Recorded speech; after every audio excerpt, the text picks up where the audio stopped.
The Prime Minister in his United Nations General Assembly speech urged the world to incentivize Taliban instead of abandoning them. He was very clear that abandoning the Taliban would have serious consequences not only for the region but for the world at large. He asked the world leaders to shun a selective approach towards human rights violations in various parts of the world. While referring to Indian atrocities in Kashmir, illegally occupied Jammu and Kashmir, he said that Pakistan wanted peace, but the onus was in India to ensure that there was a so conducive environment towards establishing peace in the region. And for a meaningful engagement with Pakistan, the importance of Prime Minister's address globally and vis-a-vis peace in South Asia. Let's talk about all of that on Perspective today. I have with me Altaf Hussain Wani, who's a senior leader, APHC. Thank you for joining us today. Javed Rana, who's a senior journalist. Thank you for joining us. We also have with us Asif Durrani, who's a former ambassador. Thank you for being with us. Altaf Hussain, sorry, before we go on, we also have a package prepared on the Prime Minister's speech and the issues he clearly enunciated. Let's go see that. Prime Minister of Pakistan Imran Khan addressed the 76th session of the United Nations General Assembly via video link due to COVID-19 precautions. He talked about the Afghan crisis, Kashmir issue, Islamophobia and COVID-19. The Prime Minister called on the international community to act now and help the Afghans. Afghanistan is facing a humanitarian crisis. After 20 years of occupation ended and peace was achieved, they now need help to rebuild and uplift the people. The Taliban government has pledged to prevent the use of Afghan territory for launching terror attacks, providing human rights and general amnesty for all. You cannot waste time. Help is needed there. Humanitarian assistance has to be given there immediately. And the Secretary General of the United Nations has taken bold steps. I urge you to mobilize the international community and move in this direction. Talking about the rise of Islamophobia around the world, Prime Minister Imran Khan called India the worst and most pervasive form of Islamophobia. Under the Modi-led BJP and RSS nexus, India has rescinded the autonomy of Kashmir, pushed through a citizenship law and witnessed flare-ups of religious-based violence. Prime Minister Imran Khan called out world leaders for letting India get away with human rights abuses for the sake of commercial interests. It is unfortunate, very unfortunate, that the world's approach to violations of human rights lack even-handedness and even are selective. Geopolitical considerations or corporate interests, commercial interests often compel major powers to overlook the transgressions of their affiliated countries. At the outset of his address, the Prime Minister shed light on how the world faces a triple challenge: the COVID-19 crisis, the accompanying economic crisis, and the threats posed by climate change. He said that the virus does not discriminate between nations and people. He urged the international community to work together for the common good. Right. Wani Sahab, the Prime Minister was categorical. He said that the world was looking at its own commercial interests, its own monetary benefit, whatever you may call it, and ignoring violations or looking at selective, violations, human rights violations. Of course, he was talking about Kashmir and what's happening there. What's your take on his overall speech towards Kashmir particularly? Let's talk about that first. Thank you very much. First of all, let me say Prime Minister's speech was outstanding. It was pragmatic, it was sobering. And I think world leaders must take note of what Prime Minister talked about. Prime Minister talked about in detail about the threats the world is confronting today. He talked about pandemic, he talked about Islamophobia. And I do commend Prime Minister for taking a direct talk on Kashmir and Afghanistan. The way he talked on Afghanistan urged the world to help the people of Afghanistan and have the humanitarian assistance for the people of Afghanistan, and it was a direct talk to the world leaders. And also on Kashmir, Prime Minister has always been very vocal on Kashmir, and this time also his speech was a true reflection of the aspirations of the people of Jammu and Kashmir. The Prime Minister, the way he articulated his argument while starting from the Islamophobia and its reflection in Kashmir and ULR in India, what's happening in India and what's happening in Kashmir, and the message which Prime Minister gave to the international community that there will be no talks with India until India stops its repression in Indian-occupied Kashmir, and what India has done on August 5th onwards in Indian-occupied Kashmir. He categorically said that it is about monetary benefit, commercial benefit, all of that. That is unfortunate what we have been seeing so far. The double standards of the world powers overall, when we see some where they have the benefits, where they have some economic interests, where they have other interests, then they do come in a coalition and they attack there. But wherever they have their own different interests, like in Kashmir, in India, they have a huge commercial market, they are affiliated with India, and nowadays in the Quad and other systems, we see most of the countries aligned with the India. But it hasn't been said quite so categorically before. Wouldn't you agree? As far as the Prime Minister is concerned. Prime Minister categorically addressed all these issues. That's what he talked directly. He did not made any diplomatic appeal or anything. He was direct in his talk to the world leaders on all these issues. Be that from money laundering to Islamophobia to Afghanistan, Kashmir, and all other issues. He was very direct, and also in assisting the third world countries or developing countries in these times of pandemic. So it was, I think, an outstanding speech on behalf of Prime Minister, and people of Kashmir value the speech of Prime Minister, as he has himself committed to be the ambassador of people of Kashmir, which he is doing for a long time. Let me go to Javed Sahab. I'll come back. Javed Sahab, how was his speech this time? Of course, you know, Pakistan has always rallied behind the Kashmiri cause. I don't think there are two opinions on that, and the Prime Minister has always brought up Kashmir whenever he's spoken at the UNGA. But how was his speech of this instance, different than before? I think, unlike the past Prime Minister, and perhaps after Zulfikar Ali Bhutto, Prime Minister Imran Khan is the only one who right from the day one, he has launched what we call as a offensive diplomacy.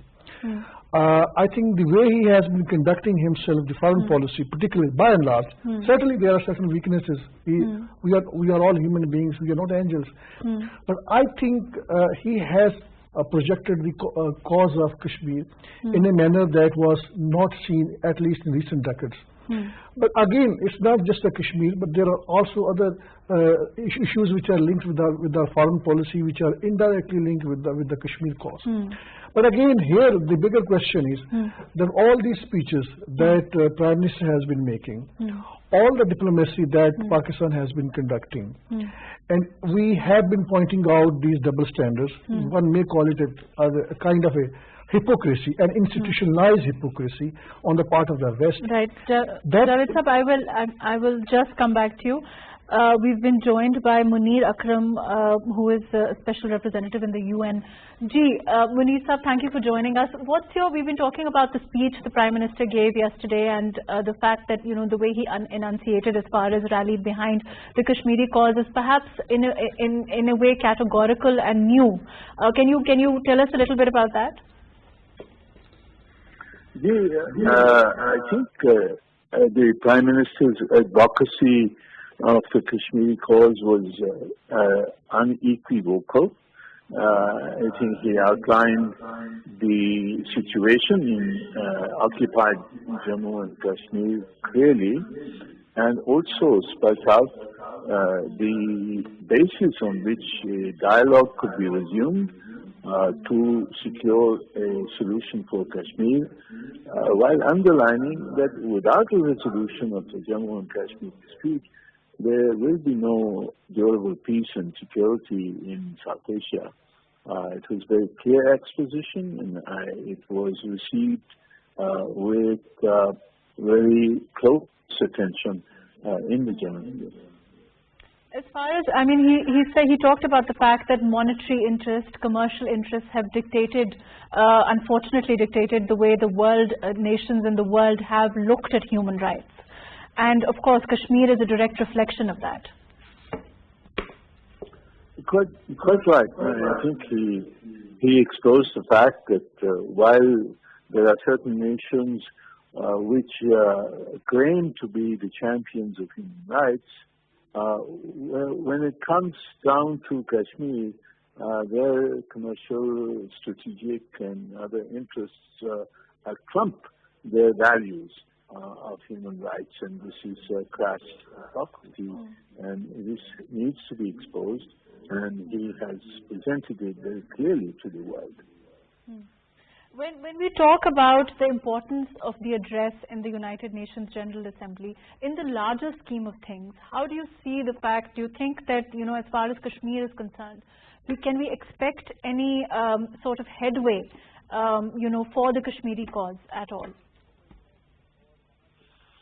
I think that the campaign to project the Kashmiri cause at the international level, which the Prime Minister announced in speech in September of 2019, that campaign has pursued vigorously.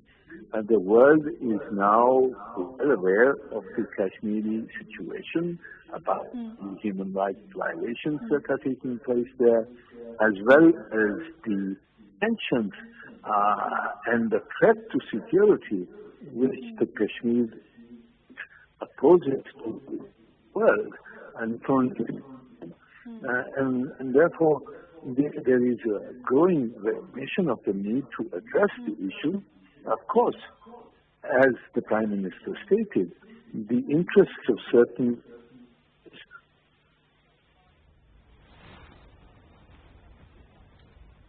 and also as far as Afghanistan is concerned, when he talked about incentivizing Afghanistan, he also talked about the world at this time, rallying behind trying, instead of isolating Afghanistan, which is extremely important, not just for the region, but overall for global peace, and it will have ramifications, not only for the region as far as Pakistan, India is concerned, but also overall globally.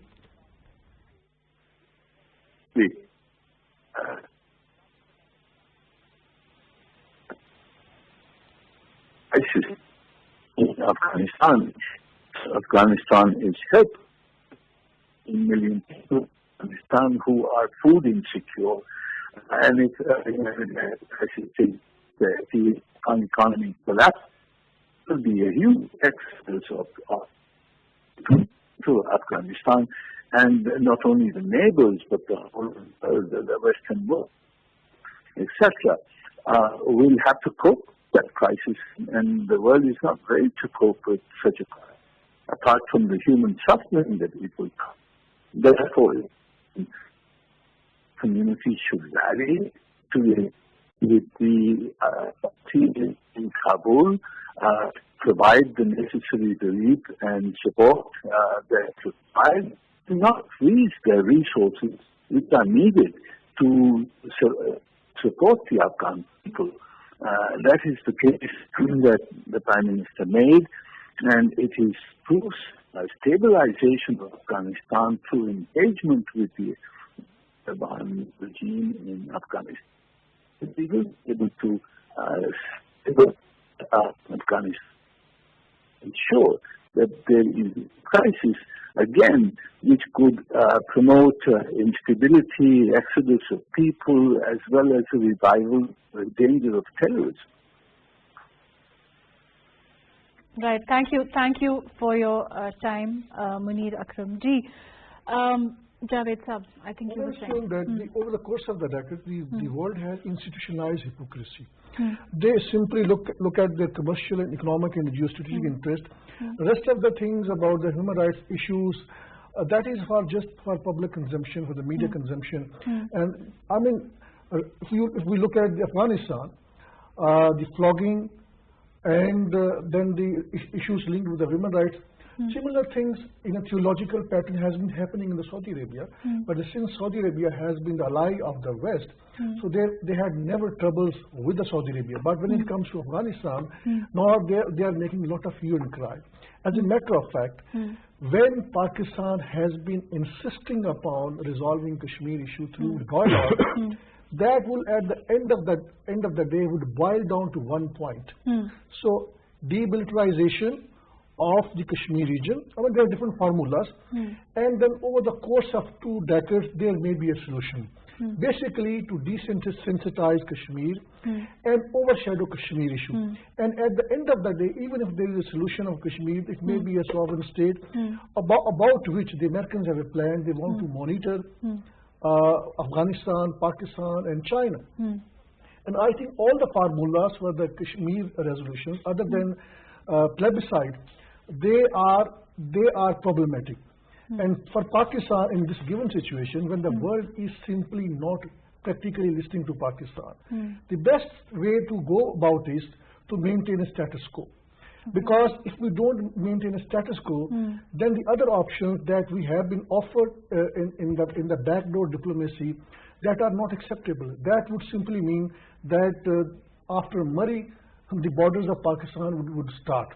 And we don't know, frankly, what would happen if there is an independent Kashmir. So these kind of solutions are simply not acceptable, and I believe to the most of the Kashmiris and also to the people of the Pakistan. So you may recall that during the election campaign in Azad Kashmir, Prime Minister floated the idea of having a referendum in Pakistani part of Kashmir. That would probably mean that to basically to merge Azad Kashmir into Pakistan and then also Gilgit-Baltistan, because we have been under tremendous pressure from the Chinese because they are having a CPAC through this part of the world. So again, but these are all the patterns, all the templates of the solutions are simply not acceptable to the Kashmiris and large segments of Pakistani population. In a broader picture, the point that I want to raise about that in Afghanistan right now, the real issue is that Americans want Taliban not to be having cozy relation with China and not to allow CPAC to pass through Afghanistan to the Central Asian states. If Taliban listen to the Americans, they will recognize to their government. It is not women issues. It is not the Islamic Sharia's punishments, the penal code punishments that they want to enforce. Right, let me come back to you, Ji. Right, I was going to go to Durrani Sahab, but I will have to wait for that. Ji. So the point I'm trying to make is Pakistan somehow or the other has been overcautious. It has. Yes, in diplomacy you will have to wait for the other countries, what kind of reaction they will have. But on Afghanistan, I think Pakistan will have to watch its national interest. We can wait for the next couple of months by maximum, maybe for the next couple of weeks. We'll have to recognize the Taliban. You think that I mean, for us to do that before, for whatever reasons, the rest of the world does? We would not be the first. Whenever it happens, I think we will go along with the China. China, my understanding of the situation is they have to protect their CPAC.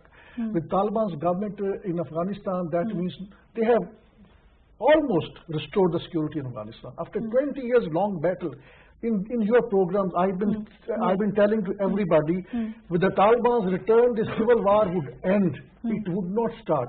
You see, the same thing has happened because we have been here. But now we're talking about Daesh. We're talking about other threats. But again, within there are isolated incidents.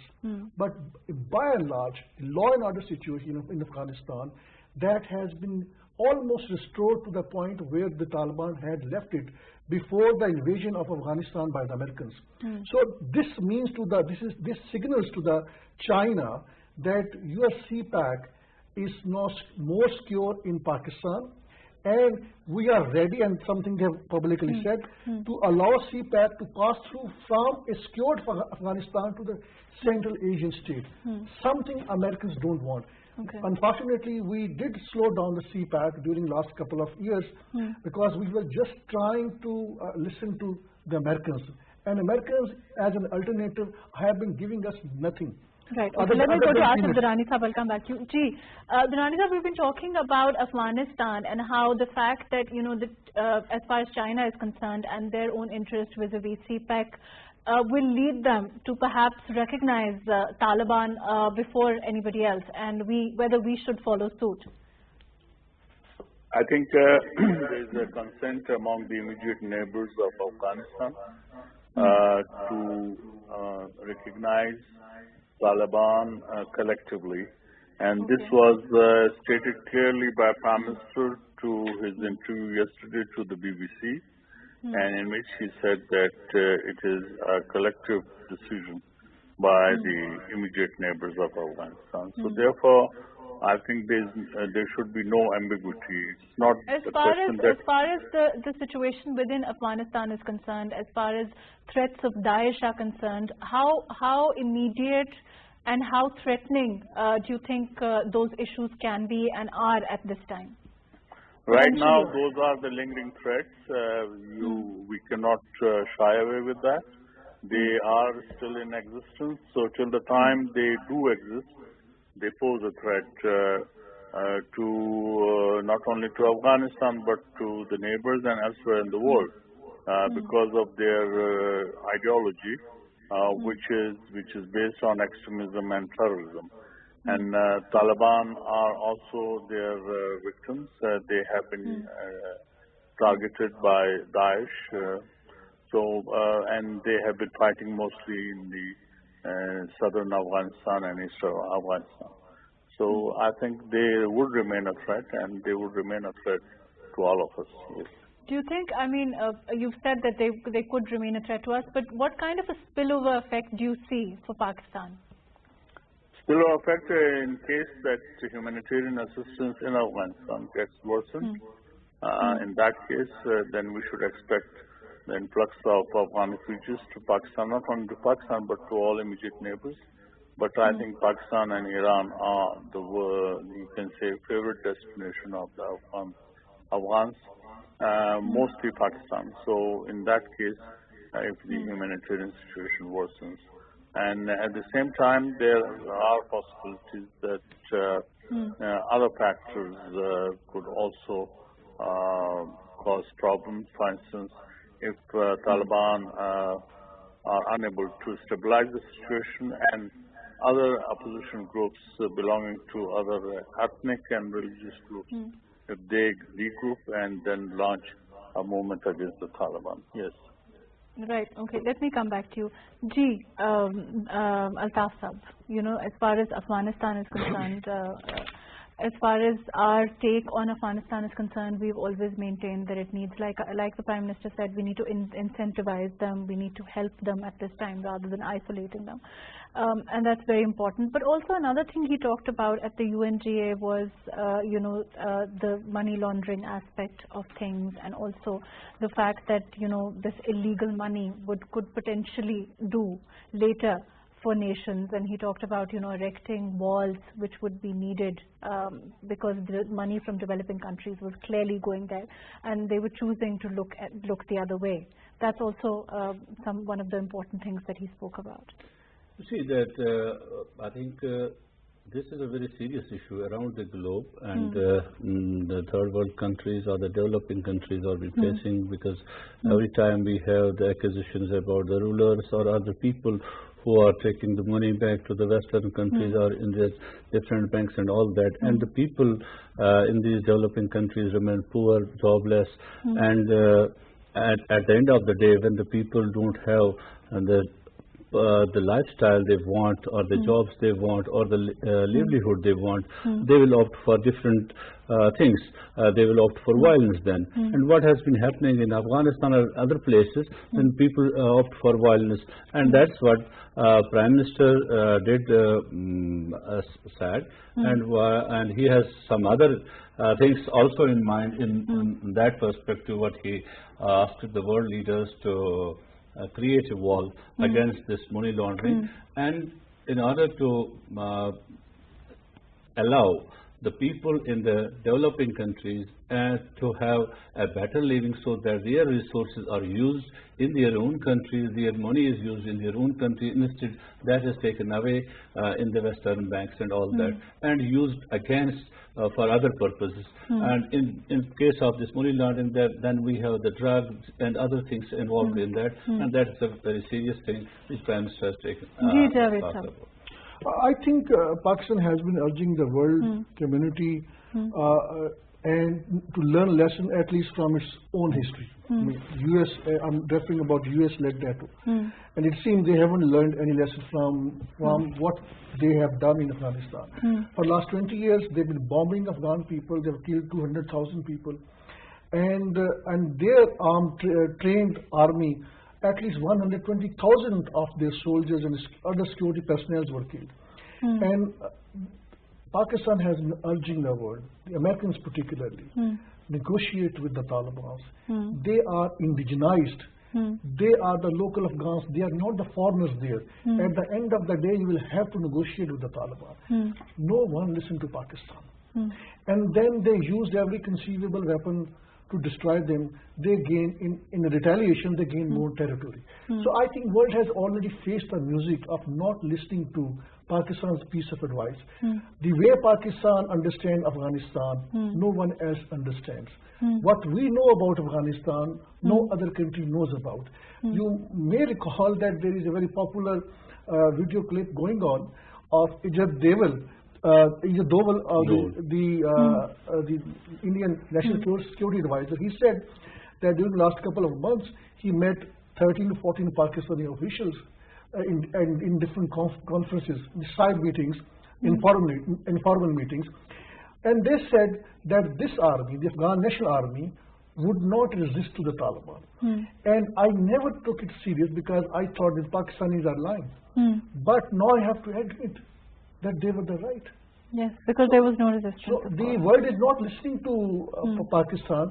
And at the end of the day, when the Taliban would be engaging themselves with the other militant groups like Al-Qaeda, and they will be using every conceivable method to make it sure that their economy comes back into running condition, then there will be problem for the international community. But more importantly, I would say that the sanctions has never worked against any country. Look at the North Korea. It has simply straight away those sanctions have turned out to be counterproductive. On Iran, the sanctions have not worked. And then on Taliban government, the sanctions would not work. So I think it is a high time that the Americans rethink their policy. And there's a lot of talk about punishing Pakistan. For what? Because we have facilitated a peace deal with the Americans. Because when the Americans were being killed at the airport, we provided them an exit. So they have turned out to be friend of none. I mean, then there is a lot of talk against Pakistan that we have brought the Taliban government, we have favorites over there. Well, we may or may not have the favorites, but the Americans always had their favorites governments in every next third world country. And they dislodge the government by use of force, directly and indirectly. And every country shields their geostrategic and economic interests. We have to watch our interests in our neighboring Afghanistan. India's foothold was there. They were sponsoring terrorism inside Pakistan from north and southwest of Pakistan. So it is quite clear that Pakistan did watch its interests, but certainly not at the expense of the Afghan sovereignty. Very true. Let me go to Durrani Sahab. Durrani Sahab, of course, as far as including women, minorities is concerned, which is what America talks about. It's an issue as far as America is concerned. But Pakistan has said that, whether the Prime Minister said that we want them to have an inclusive government, we want them to have those rights, minorities and women, but we also want, and of course, the Afghan soil should not be used for terrorism. If the Afghan Taliban are okay with all that, then Pakistan will be okay, and like you said, with recognizing them will depend on our regional partners. But as far as America is concerned, their interest vis-a-vis China will dictate what happens in Afghanistan. Isn't that true? No, I think there's a slight variation into that. China is a direct neighbor of Afghanistan, so are Russia indirectly through the Central Asian states. Iran and Pakistan are direct neighbors. The United States interests are vis-a-vis China. They also are not direct with Afghanistan, but their own competition with China in the economic realm, in the defense realm, in the geostrategic realm, especially with regard to Indo-Pacific alliance, which they have established against China to counter it. So that is a different ball game. But here, I think the immediate neighbors of Afghanistan are on the same page that Afghanistan should not become a sanctuary for terrorists, especially Daesh and other separatists, including Uyghur separatists and Islamic movement of Uzbekistan, IMU people. So that is very important. So for Iran, it is important that the inclusiveness should mean that the minorities, Shia minorities, should also have a representation.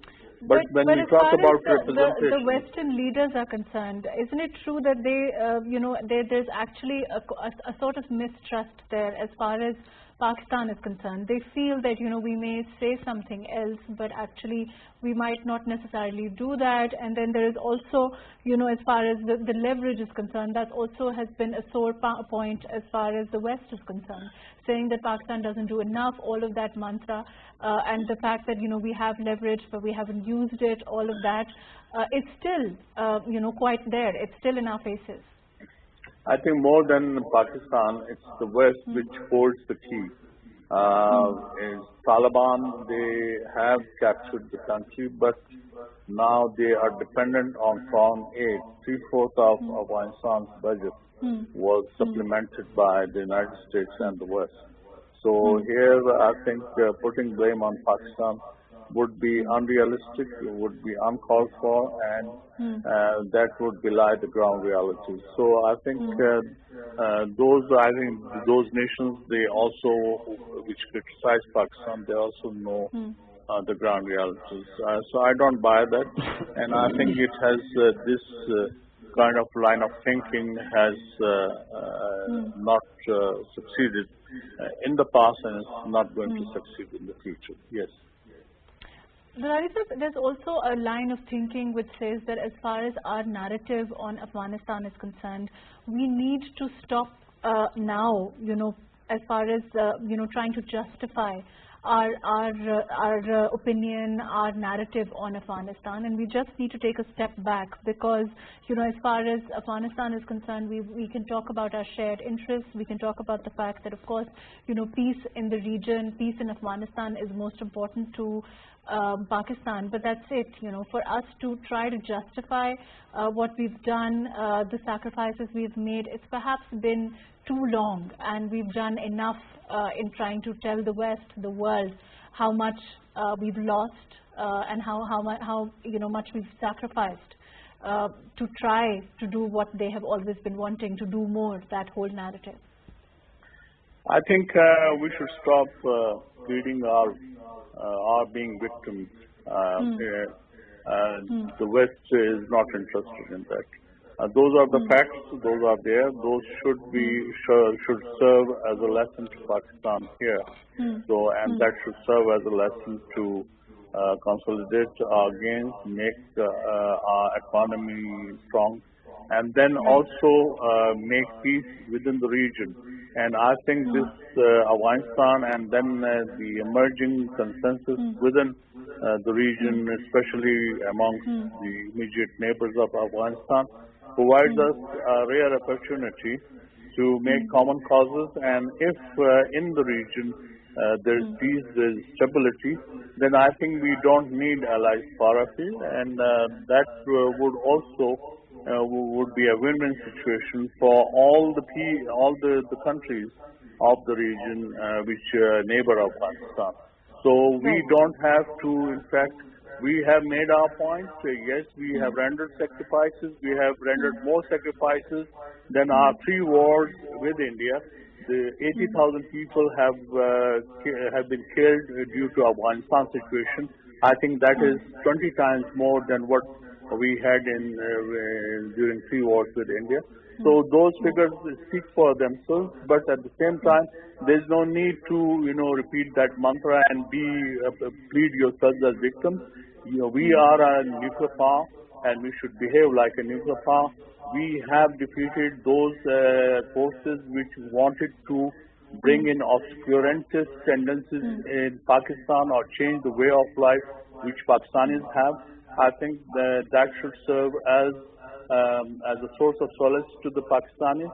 Now we have to focus on our economy, build our economy, and then I think with regard to Kashmir or Afghanistan or elsewhere, everything would fall in place. Yes. Right, fair enough. Let me go to Javed Sahab. Javed Sahab, Durrani Sahab is clearly, he said that our focus should be on our economy, and the fact that we've tried to justify what we've done, the sacrifices that we've made, it's probably long overdue and we need to stop doing that. You agree with that?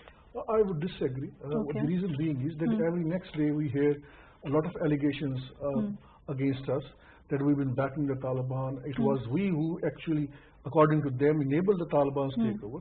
So what does it mean? And then they've been saying that they are victim of the terrorism that previous Afghan government has been saying.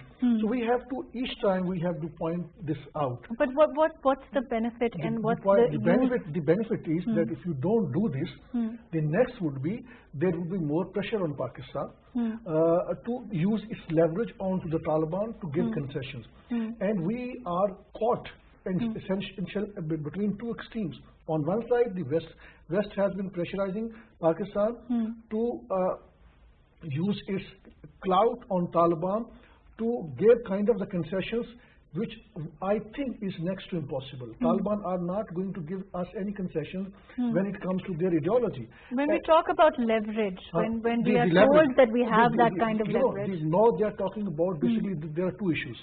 Inclusive government. When they talk of the inclusive government, they are essentially talking about bringing back the opposition figure into the Taliban government. Okay. They are not, in fact, talking of the inclusive government. Taliban, from their perspective, already have an inclusive government. Their army chief is a Tajik. They have the 3 ministers from the Tajik. They have one Hazara doctor as their deputy minister. So they have already formed an inclusive government, but they are saying that you should bring in those opposition figures, which probably is not justified because Taliban have been fighting against them. And there has been an element of not political rivalry but enmity. It's quite unlike Pakistan. So the West is coming up with these demands which are next to impossible for them to accept. Now another comes to the point about the women's rights. I think women's rights again is a kind of a flimsy justification. As a matter of fact, as I pointed out earlier on, that there was similar theological pattern with the Saudi Arabia, and just a couple of years back, the Saudi Arabia has softened those restrictions onto the women's moving outside the home without guardian. I mean, this is now they have relaxed, allowing women to drive, and now Taliban are actually having a similar restriction onto their women. So if West can deal with Saudi Arabia as an ally, why cannot they put up with the Taliban government? Reason being is simple, that the Taliban are not willing to give them concessions on to become a kind of a puppet government. But why do we have to justify again and again? That's my question. I think we perhaps need a shift in our narrative now, and we need to essentially, let's see what are our interests. Our interest is that the Afghan soil should not be used against us. Right. There are Baloch terrorists, different outfits working there under the name of the Baloch rights. They were in Afghanistan, and perhaps their footprint is still there. And then there is a Daesh. When we talk of Daesh, that means the Tehrik-e-Taliban, Pakistan's remnants. These are the same figures. Part of them and part of there are some other terrorist groups. So now we need a friendly government in Kabul, which can make it sure that there is no Indian foothold on Afghan soil, and that is what we have now. But at the same time, that government needs an economic support. And let me tell you, no matter the West can recognize Taliban government or not, Taliban government is going to survive economically. They are predicting that it would collapse. You know, the Western economies collapse because they are organized economy, they are a formal economy, documented economy. Countries like Pakistan and particularly Afghanistan, I think the size of their informal economy is at least 10 times bigger. So they would survive. And they have learned to live with the hard realities, unlike with the advanced countries. They are making a again miscalculation. So if they don't recognize Taliban government, certainly Taliban would look up to any source of income with which they can retain their economy. But very interestingly, before the fall of the government, Ashraf Ghani government, the opium cultivation in Afghanistan was 87%. And when the Taliban's previous government was there, according to the UN report, it was 2%. Okay. Now, with the return of the Taliban, opium cultivation is most likely to come down. This has hurt the interest of the smugglers and those governments and those intelligence agencies, which have been using this opium cultivation and these drugs as a source of funding their intelligence operations. I'm specifically talking about the Western intelligence networks. They have been involved. So therefore, the Taliban government does not suit them. So far as the law and order situation in Afghanistan is concerned, it has been almost restored. Now they are putting in place a penal code, Islamic penal codes. Unfortunately, coming to the end of the program, Altaf Sahab, your comments before I close. Unfortunately, I'm out of time. You see, as Ambassador Saab was telling us, Javed Saab commenting on the situation that we should not keep on telling this, or Javed Saab was on that we should keep on telling this. We have to do both things. We have to remind the world that we have paid the price for all this and we have done this. And what Ambassador Saab said that the immediate neighbors of Afghanistan, if they forge an alliance and then they establish peace in this region, and they, with their consent, they have a peace in the region, then the things will move on and we will have a durable peace in Afghanistan, and we can counter the Daesh and other elements which are in Afghanistan to destabilize peace. And then we don't need not to go to the West and to call them that you accept Taliban and all that. Right. Unfortunately, that's all the time that I have. Thank you so much for being with us. Altaf Hussain Wani Saab, thank you for joining us. Javed Rana Saab, thank you for being with us. Asif Durrani Saab, thank you for joining us. As far as the Prime Minister's address is concerned, of course, it was clearly enunciated how important inclusivity in Afghanistan is, how important it is for the world to incentivize them, how important it is for the world to give them that kind of help that they will need to establish peace in the region for